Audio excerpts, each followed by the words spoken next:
जी थे, उनके पुत्र थे श्री सुधन्वा जी। परम धार्मिक, धर्म पूर्वक राज्य का शासन करना और प्रभु की भक्ति में रत रहना और योद्धाओं में सर्वश्रेष्ठ वृत्ति रखना, ये हंसध्वज राजा का प्रभाव। पूरी प्रजा को अपने पुत्र की तरह पालन करना। राजा पूरे देश का पिता है और प्रजा पुत्रवत राजा के द्वारा पोषित होती है। जो प्रभु का भजन करते हैं, ये ना समझा जाए कि वो गरीब ही लोग भजन करते हैं, भिखारी लोग भजन करते हैं, ऐसा नहीं। ये प्रभु का भजन जो करते हैं वो गरीब नहीं है, जो प्रभु का भजन नहीं करते वो गरीब है, क्योंकि अंतिम समय उनके पास कुछ नहीं रहता तो हुए ना निर्धन। और जो भजन करते हैं वो माला माल होकर के यहां से जाते हैं। परम धन राधा नाम, खूब जमा है राधा नाम, अब उनको आनंद ही आनंद प्राप्त होगा।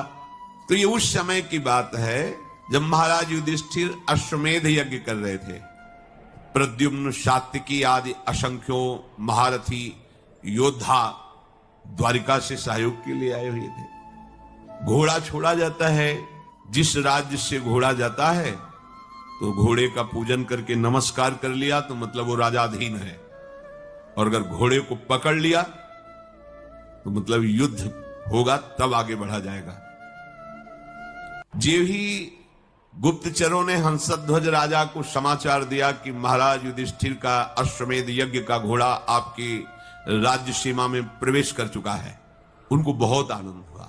अहो भाग्य, जिनकी हम आराधना कर रहे थे भगवान जरूर दर्शन देंगे, क्योंकि ये पांडवजन महाभागवत हैं और इनको जरा भी कोई कष्ट देना चाहे तो भगवान व्याकुल होकर उपस्थित हो जाते हैं। गुप्तचरों से पूछा कि क्या भगवान श्री कृष्ण भी हैं? बोले उनके तो दर्शन नहीं हुए, पर हां द्वारिका की सेना भी उपस्थित है, तो उनका दर्शन जरूरी है। वैसे अगर वो होते तो घोड़े का पूजन करते और प्रभु के दर्शन कर लेते, पर प्रभु नहीं है तो दूसरा उपाय करना पड़ेगा दर्शन के लिए। आदेश किया महाराज युधिष्ठिर के अश्वमेध को पकड़ लिया जाए।